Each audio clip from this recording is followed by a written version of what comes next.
venons d'inaugurer la nouvelle plateforme de la Chambre française de commerce et d'industrie du Maroc. Je rappelle qu'elle est ouverte à l'ensemble des acteurs du tissu économique du Maroc, avec bien entendu une vision toute particulière pour les adhérents de la Chambre, mais elle va permettre, je pense, c'est son but, de booster la relance en mettant plus rapidement en relation les entreprises avec leurs clients, avec leurs partenaires.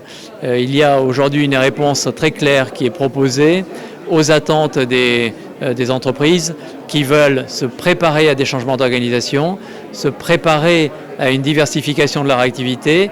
Et pour faire tout cela, il faut être capable d'établir des liens de connaissances, des liens commerciaux. Et cette plateforme va leur permettre très clairement d'accélérer ces mises en relation. La crise que nous traversons nous invite à l'innovation et à la création. Et aujourd'hui, on constate combien la Chambre de commerce et toutes les entreprises qui en sont adhérentes prennent à bras le corps, je dirais, tout ce processus nouveau, cette prise en compte de toutes les conséquences de la crise pour triompher justement de tous les effets pervers qu'elle a véhiculés.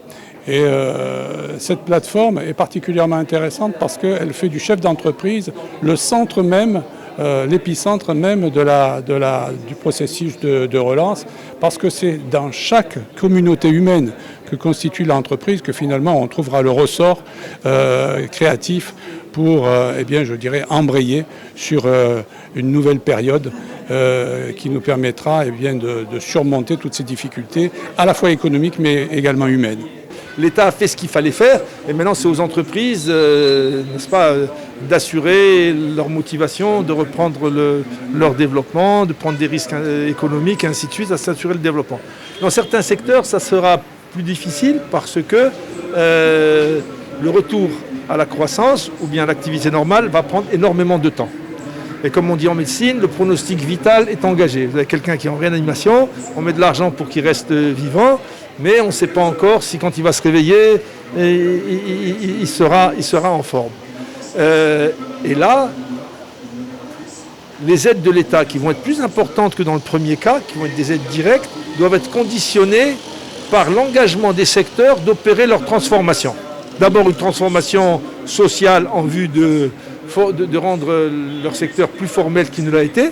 C'est une occasion importante puisque l'État va donner de l'argent, d'imposer le retour au formel, d'imposer le retour à un comportement citoyen au sein de l'entreprise. Je ne peux pas donner de l'argent à une entreprise qui va continuer à payer son personnel sans le déclarer à la CNSS. C'est l'occasion jamais de regarder ces choses-là. Deuxièmement, vérifier quand on donne les aides que les secteurs qui doivent connaître une transformation profonde opèrent bien cette transformation. Qu'à la sortie de la crise, on aura des unités industrielles, des hôtels, parce que même le tourisme est une industrie, qui soient à la hauteur des exigences du marché quand les choses vont devenir normales. Puisque les hôtels sont à l'arrêt, c'est le moment de les rénover. Puisque les hôtels sont à l'arrêt, c'est le moment de former le personnel, n'est-ce pas? Donc ne pas se contenter de faire, comme on dit, de maintenir en vie les entreprises. Il faut aussi les aider et les inciter à devenir plus performantes, plus modernes, adaptées à la transition digitale, adaptées aux considérations environnementales, sociales, de développement durable qu'on connaît, n'est-ce pas? Maintenant, dans une économie libérale, la clé du succès reste quand même aux mains des chefs d'entreprise.